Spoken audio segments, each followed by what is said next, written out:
Assalamualaikum, my dear good people. Myself Shah Imtiaz, working as physics educator at Great Shai Hamdan, Pulwama. My dear good people, today we are going to discuss about interference of light. जैसे कि पहले we'll let us discuss about what is interference and after that we are going to discuss what are the conditions and क्या conditions होनी चाहिए interference of light के लिए and कहां पर CI हो सकता है, कहां पर DI हो सकता है, ये सारी चीजें हम आज इस टॉपिक में डिस्कस करेंगे।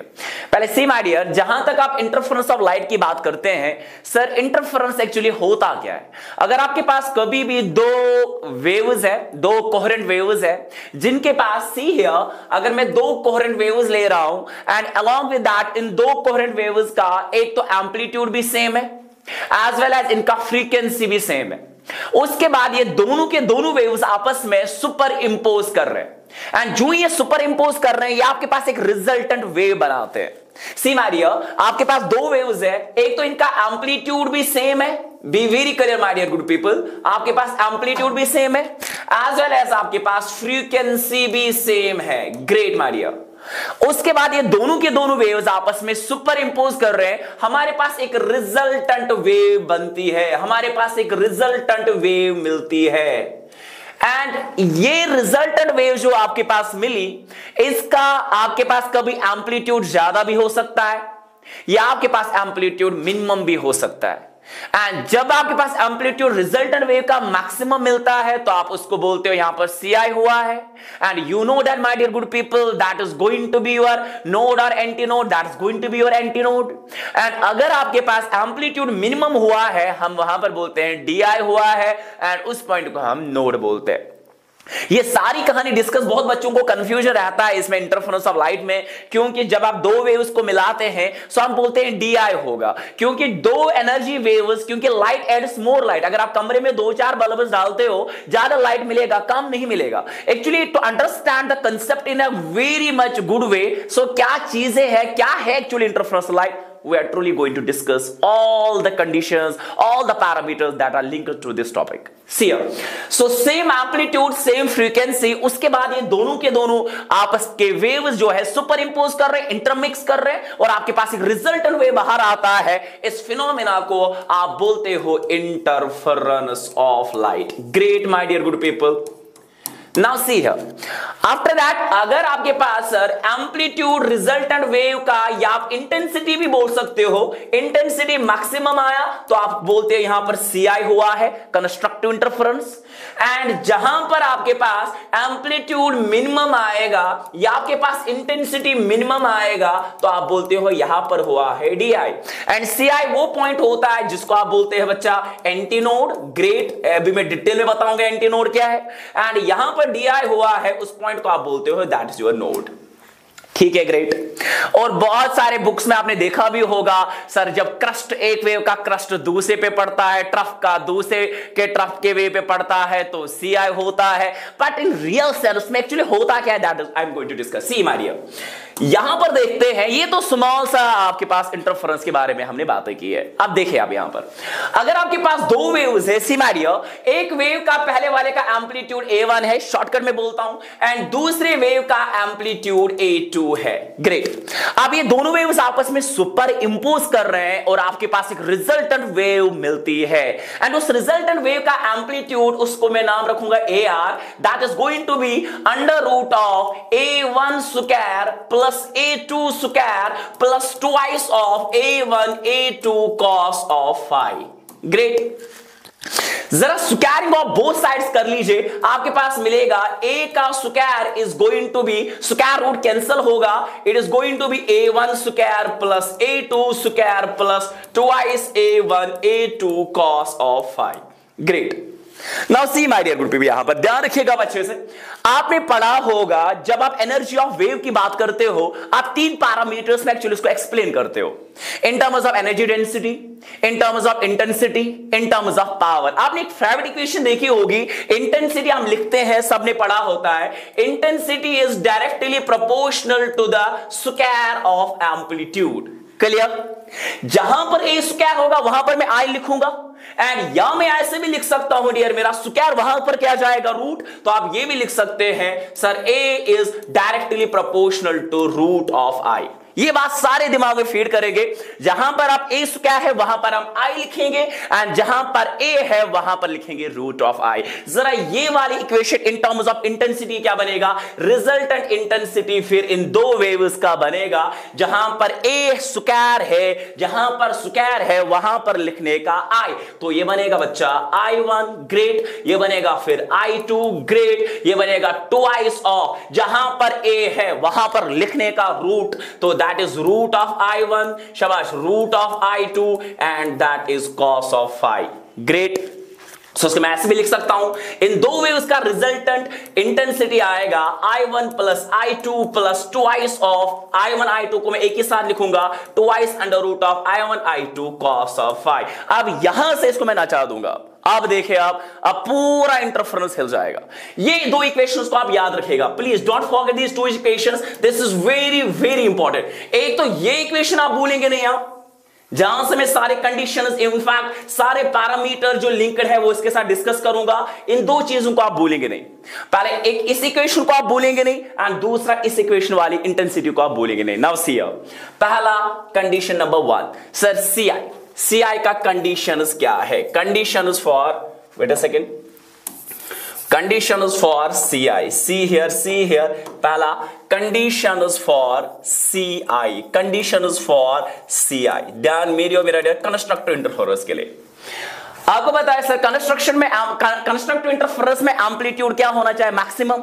अगर sir for amplitude maximum, A maximum के लिए बात तो सुन लेना अच्छे से, cos phi का वैल्यू जो है वो क्या सर +1 होना चाहिए कि -1, that should B +1, that means cos phi का वैल्यू +1 होना चाहिए।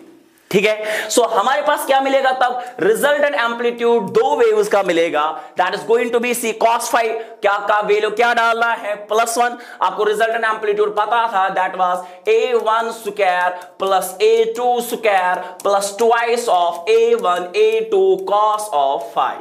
ठीक है, cos phi का वैल्यू क्या डालेगा +1, तो आपके पास रिजल्टेंट एम्पलीट्यूड बनेगा a is equal to my dear, शाबाश ध्यान मेरा डियर, अंडर रूट ऑफ, शाबाश, a1 a square plus a2 2a2 cos phi का वैल्यू +1, तो ये बन जाएगा सारा a1 square plus a2 square plus twice a1 a2। क्या ये फॉर्मूला नहीं है a प्लस बी का whole square, that is a square plus b square plus 2ab, ये आपके पास बन जाएगा resultant amplitude under root of a1 plus a2 का whole square, square root cancel, आपके पास ये बन जाएगा resultant amplitude is a1 plus a2। Great, ये है मैक्सिमम एम्पलीट्यूड फॉर CI, दो वेव्स का जो एम्पलीट्यूड है that is a1 plus a2, है ना। सी मारिए नाउ, वेरी इंपॉर्टेंट, ये तो बिल्कुल सही है।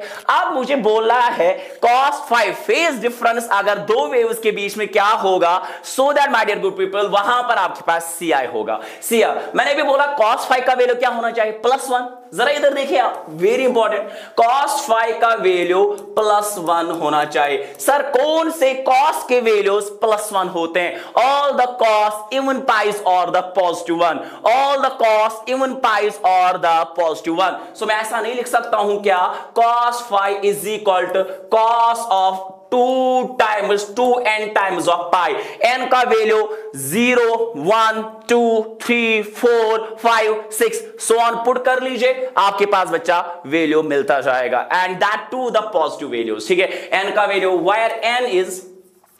where n is 0 1 2 3 so on, cos 0 2 into 0 that is 0 cos 0 1 2 1s are 2 cos 2 pi that is again positive 1 cos 2 n का value 2 2 2s are 4 cos 4 phi that is again the positive 1 so on। तो मैं क्या कर सकता हूं, cos cancel, मैं ऐसा बोल सकता हूं अगर phi होगा 2n टाइम्स ऑफ पाई, अगर phi होगा 2n टाइम्स ऑफ पाई, तो वहां पर आपके पास CI होता है, कंस्ट्रक्टिव इंटरफेरेंस होता है, एम्पलीट्यूड मैक्सिमम होता है, आपके पास इंटेंसिटी मैक्सिमम होता है। इतना ही नहीं, वो एंटीनोड होता है, एंटीनोड होता है तो डिस्प्लेसमेंट भी ज्यादा, वेलोसिटी भी ज्यादा, एम्पलीट्यूड भी ज्यादा, एक ही चीज मिनिमम होती है बच्चा, that is your shear strain. Remember this one, that is very important. सारे चीजें मैक्सिमम, एक ही चीज minimum, that is your shear strain. See my dear 2n times of pi. But इसको मैं और एक चीज लेवल पे लेके चलता हूं. अगर मैं इसी फाई को इंटरलिंक करा दूंगा पाथ डिफरेंस के साथ. आपने सबसे फेवरेट इक्वेशन पढ़ी होगी फेज डिफरेंस को पाथ डिफरेंस के साथ क्या रिलेशन है एंड फेज डिफरेंस को टाइम डिफरेंस के साथ क्या रिलेशन है. सबसे दो इंपॉर्टेंट इक्वेशंस. सी हियर हमारे पास एक इक्वेशन है sir, delta phi is equal to, sir पढ़ा है हमने सर क्या, k times of delta x, where delta x is your path difference between the two waves and your k is the wave number and delta phi is your phase difference. And k सबको पता है wave number होता है that is 2 pi by lambda. शाबाश. And it is going to be delta phi is equal 2 pi by lambda into of delta x. Great. शाबाश. But for CI जरा बता दीजिए, CI के लिए अभी हमने देखा सर आपके पास delta phi should be equal to 2n times of pi. जरा यहां पर पुट कर लीजिए, ये बनेगा 2n times of pi is equal 2 pi by lambda into delta x and 2 pi cancel, तो डेल्टा x क्रॉस कर लीजिए that is n times of lambda. बच्चा मैं ये भी बोल सकता हूं अगर दो वेव्स के बीच में पाथ डिफरेंस होगा n टाइम्स ऑफ लैम्डा, वहां पर ci हुआ होता है. इन टर्म्स ऑफ मैं टाइम डिफरेंस भी बता सकता हूं क्योंकि हमारे पास एक टाइम डिफरेंस की सबसे इंपॉर्टेंट रिलेशन है my dear sir, delta phi is equal to omega times of delta t. जहां पर आप 2 पाई बाय टी लिखते हैं ओमेगा का वैल्यू, वो आपके पास और एक इंपॉर्टेंट एक इक्वेशन है. सी नाउ डियर ये आपके पास ci की कंडीशंस हो गए, ci कहां होता है एंड ऑल दैट. जरा इंटेंसिटी के टर्म्स में भी बोल सकते हैं. जरा देखिए आप सर, इंटेंसिटी रिजल्टेंट इंटेंसिटी किसके बराबर आया था sir, that was your I1 plus I2 plus twice of under root of I1 I2 cos of phi. ci के लिए फॉर ci cos फाई का वैल्यू +1 के -1 दैट शुड बी +1. शाबाश. जरा cos फाई का +1 डाल दीजिए, ये सारा टर्म +1 जाएगा. सो ये आपके पास बनेगा रिजल्टेंट एम्पलीट्यूड, रिजल्टेंट इंटेंसिटी बनेगा I1 प्लस I2 शाबाश plus twice under root of I1 I2. This is your resultant intensity. This is the resultant intensity in the CI. So as well as amplitude भी resultant अभी हमें निकाला था, कितना आया था वो A1 प्लस A2. ये सारा कहानी CI में होता है एंड CI उन जगह होता है जहां पर आपके पास कौन से पॉइंट्स होते हैं बच्चा शाबाश, that are which points my dear, these are your anti nodes. Anti nodes पर एम्पलीट्यूड भी ज्यादा, वेलोसिटी भी ज्यादा, डिस्प्लेसमेंट भी ज्यादा, एक ही चीज मिनिमम होती है that is going to be my dear your shear strain. Okay ये चीजें आप याद रखिएगा. अभी इंटरफेरेंस जस्ट वो आपने लाइनमैन में पढ़ा. Actually what is the interference, that is redistribution of energy. But how he is taking the redistribution of energy that I am going to explain. See here next slide अगर DI के लिए कर देंगे फॉर डिस्ट्रक्टिव इंटरफेरेंस. अगर destructive interference हुआ है, अगर देखिए बच्चा डिस्ट्रक्टिव इंटरफेरेंस के लिए आपको पता है डिस्ट्रक्टिव में आप बोलते हैं एम्पलीट्यूड मिनिमम होगा, इंटेंसिटी मिनिमम होगा एंड ये वो पॉइंट्स है सर, नोड्स होते हैं, नोड्स को हम जीरो मोशन पॉइंट्स बोलते हैं, ये तो सबको पता है सर. वेलोसिटी मिनिमम, एक ही चीज maximum velocity minimum, amplitude minimum sir, displacement minimum, एक ही चीज maximum, that is your shear strain. ये बात याद है, कभी बहुत बारी क्वेश्चन पूछते हैं. सी माय डियर यहां पर सबसे मेन फॉर डिस्ट्रक्टिव इंटरफेरेंस ध्यान मेरी ओर सर, cos फाई का वैल्यू +1 के -1 I will say my dear -1, cos phi का -1 होना चाहिए. ठीक है, जरा मुझे बता दीजिए उस वक्त आपके पास रिजल्टेंट एम्पलीट्यूड भी बता दो, रिजल्टेंट इंटेंसिटी भी बता दो. रिजल्टेंट एम्पलीट्यूड होगा सबको पता है under root of A1 square plus A2 square plus 2A1 A2 cos of phi. cos phi का वैल्यू डालेंगे -1, रिजल्टेंट एम्पलीट्यूड आएगा under root of cos phi का वैल्यू -1 प्लस माइनस हो गया माइनस, ये बनेगा A1 square plus A2 square minus क्या बनेगा 2A1 A2, 2 minus 2 twice A1 A2. क्या है ऐसा फॉर्मूला नहीं है A माइनस B का whole square, A square plus B square minus 2AB. So मैं ऐसा लिख सकता हूं रिजल्टेंट बनेगा under root of A1 minus A2 का whole square, square root cancel. This is the resultant amplitude in the CI A1 minus A2. Minimum, ठीक है। This is in terms of amplitude. Resultant, जरा in terms of intensity बता दो। आपने अभी देखा था रिजल्टेंट इंटेंसिटी हमारे पास आया था I1 plus I2 plus twice under root of I1 I2 cos of phi. अगर cos फाई का वैल्यू DI के लिए कितना होना चाहिए, -1, यहां पर डाल दीजिए -1, ये बन जाएगा रिजल्टेंट इंटेंसिटी बनेगा I1 plus I2 minus twice under root of I1 I2। ये दो वैल्यू चिपका के जाएगा, शाबाश। CI के लिए भी DI के लिए। But what are the conditions जहां पर फाई का वैल्यू क्या होना चाहिए, मेरे पास DI हो जाए। Sir in terms of path difference भी बता दीजिए, वो चीजें हम लुक आफ्टर करने वाले हैं। सी डियर गुड पीपल, यहां ध्यान अच्छे से। सर कैसे कर लेंगे आप? सर CI के लिए DI के लिए cos फाई का वैल्यू होना चाहिए -1। बता दीजिए cos का कौन से वैल्यूज नेगेटिव्स होते हैं, सबको पता है। ऑल द cos, ये बात याद रखिए, all the cos odd pi's are -1, all the cos even pi's are +1, all sin n pi's are 0। remember this point my dear good people, remember this।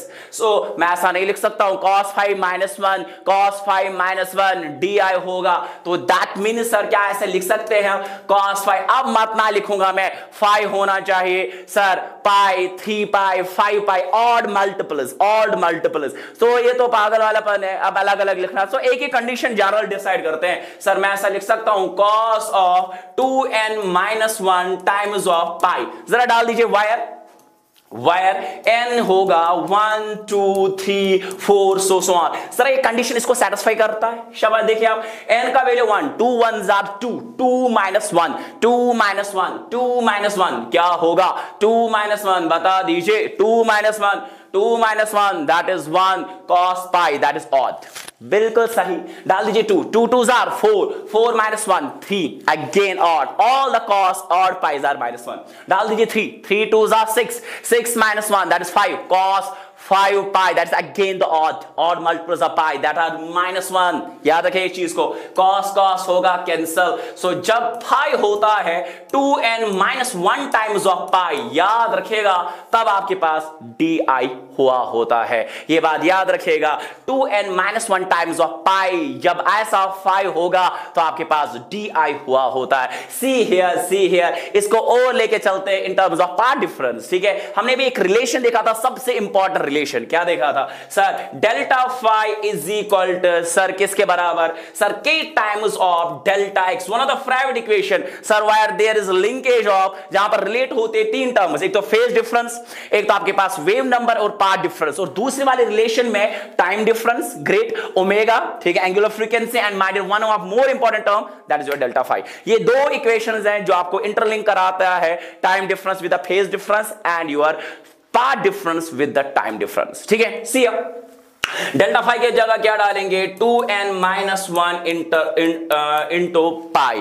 के is the wave number that is 2 pi by lambda, बिल्कुल आसान, शाबाश। Into आपके पास delta x, जरा cancel देखे क्या होगा, पाई पाई कैंसिल, ठीक है बच्चा। जरा कर लीजिए क्रॉस कर लीजिए, ये बनेगा आपके पास delta x should be equal to, देखिए ये मल्टीप्लाई होगा, it will be 2n-1 into शाबाश लैम्डा, ऊपर जाएगा 2 डिवाइड में आएगा 2n-1 इंटू लैम्डा बाई 2। अगर ये आपके पास होगा क्या? अगर ये आपके पास होगा पाथ डिफरेंस, तो इस वक्त भी आपके पास बच्चा DI हुआ होता है। याद रखेगा DI वो है जहां पर नोड्स होते हैं, zero motion point, velocity minimum, your displacement minimum, एक ही चीज maximum, that is your shear strain. Now see here, अगर आप नटशेल में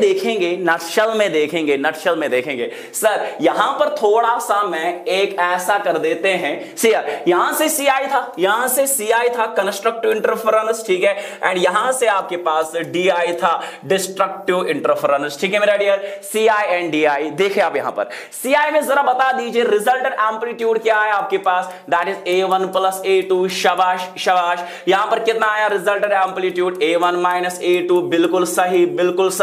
जरा बता दो रिजल्टेंट इंटेंसिटी कितना आया, that was your I1 plus I2 plus twice under root of I1 I2। यहां पर कितना आया resultant intensity? That was I1 plus I2 minus twice under root of I1 I2, यही आया ना, शाबाश। और in terms of phi phase difference phi कितना होना चाहिए, that should be equal to 2n times of pi. यहां पर कितना होना चाहिए, 2n माइनस 1 टाइम्स ऑफ पाई। शाबाश। यहां पर कितना होना चाहिए, path difference delta x, that should B n times of lambda. यहां पर कितना होना चाहिए, 2n minus 1 into lambda by 2। शाबाश। जरा यहां पर देखिए आप दो इक्वेशंस में, जहां पर मुझे एक्चुअली इंटरफेरेंस से मतलब है, जहां से मुझे एक्चुअली वाकई में एक्चुअली रियल माने में क्या होता है इंटरफेरेंस में। इन दो इक्वेशंस को आप देखिए, इन दो इक्वेशंस को आप देखिए बच्चा, it is the maximum intensity, maximum, and this is minimum. जरा देखिए आप यहां पर I1 plus I2 sum of two individual intensities, यहां पर भी देखिए I1 plus I2 sum of two individual intensities। यहां पर factor twice under root I1 I2 plus हो रहा है तो लीड कर रहा है, यहां पर twice under root of I2 minus कर रहा है तो लैग कर रहा है। जहां पर आपके पास बच्चा twice under root of I1 I2 sum of two individual intensities को लीड करेगा, that is going to be CI। And जहां पर twice under root of I1 I2 factor lag करेगा, that is going to be your DI। जहां पर see my dear, again saying remember this point, जहां पर twice under root of I1 I2 sum of two individual intensities I1 I2, यहां पर भी I1 I2 है। यहां पर देखिएगा आप twice under root of I1 I2 lead कर रहा है sum of two individual intensities को, that is my dear your CI। And जहां पर twice under root of I1 I2 factor sum of two individual intensities को minus मतलब lag कर रहा है, दैट इज DI। एक्चुअली मेरा डियर इन्हीं दो पॉइंट्स के बीच में I मैक्सिमम और I मिनिमम के बीच में एक्चुअली एनर्जी रिडिस्ट्रीब्यूट होती है। Be very clear, because we see in the interference there is a redistribution of energy between this I maximum और I minimum जो है, आपने देखा कि I maximum में sum of two, यानी मेरी ओर sum of individual intensities I1 I2 को twice under root of I1 I2 factor lead कर रहा है, प्लस हो रहा है। और यहां पर भी I1 प्लस I2 इसको twice under root of I1 I2 factor जो है माइनस में, दैट मीन लैग कर रहा है। एंड जहां पर twice under root of I1 I2 sum of two individual intensities को लीड कर रहा है, that is going to be your CI। Constructive interference होगा तो फाई ये होगा, डेल्टा एक्स ये होगा, एंटीनोड होगा, एम्पलीट्यूड मैक्सिमम होगा, इंटेंसिटी मैक्सिमम होगा, आपके पास डिस्प्लेसमेंट मैक्सिमम होगा, वेलोसिटी मैक्सिमम होगा, एक ही चीज मिनिमम होगा, that is shear strain. And जहां पर आपके पास twice under root of I1 I2 factor आपके पास लैग कर रहा है sum of two individual intensities of two waves, that is my dear DI। And इसी I मैक्सिमा और I मिनिमा के बीच में, ध्यान में इन्हीं दो पॉइंट्स के बीच में आपके पास एनर्जी एक्चुअली रिडिस्ट्रीब्यूट होती है। Be very clear. So actually interference, there is a redistribution of energy between the I maxima and I minima. And जहां पर twice under root of I1 I2 से लीड कर रहा है, उसी जगह दूसरे पॉइंट पे twice under root of I1 I2 से लैग कर रहा है। So यहां पर ना एनर्जी क्रिएट हो रहा है, ना आपके पास एनर्जी डिस्ट्रॉय हो रहा है। So means my dear, यहां पर एक्चुअली एनर्जी आपके पास कंजर्व रहती है। That is why interference जो है आपके पास, that is holding your law of conservation of energy. So ये बात क्लियर करेगा, इंटरफेरेंस में सबसे दो points important, twice under root of I1 I2 factor एक जगह लीड कर रहा है, एंड वही दूसरी जगह twice under root of I1 I2 factor lag कर रहा है। जहां लैग कर रहा है दैट इज अ DI, जहां लीड कर रहा है दैट इज योर क्या, CI। एंड इन्हीं दो पॉइंट्स के बीच में आपका एनर्जी एक्चुअली रिडिस्ट्रीब्यूट हो जाता है, and that is why we say interference is a redistribution of energy. And be very clear my dear, it is holding the law of conservation of energy, neither be created nor destroyed. See my dear, यहां तक तो दोनों same है, I1 I2। जहां पर एक जगह twice under root of I1 I2 lead कर रहा है, उसी twice और under root of I2 से दूसरी जगह लैग कर रहा है। That is energy neither created nor destroyed, remains conserved. That is why here is the redistribution of energy with the law of conservation of energy. Clear मेरा dear? So this is all about your interference of light, my dear good people. And next in next class, this was just a small concept about your interference of light, क्या होता है, कहां पर CI है, कहां पर DI है, क्यों होगा CI, किस तरह है, कहां कंडीशंस है, ये सारे पैरामीटर्स हमने डिस्कस किए। एंड इंशाल्लाह next class will come with the lecture video series and complete with the questions of the DC Pandey with the NCERT approach, with the graphs, with your all the solved examples, and in fact my dear good people, with your some mock tests. So inshallah with some also as rank boosters plus marathons, and let's let's see in next class my dear good people. Until then, take care. Khuda Hafiz. Bye bye.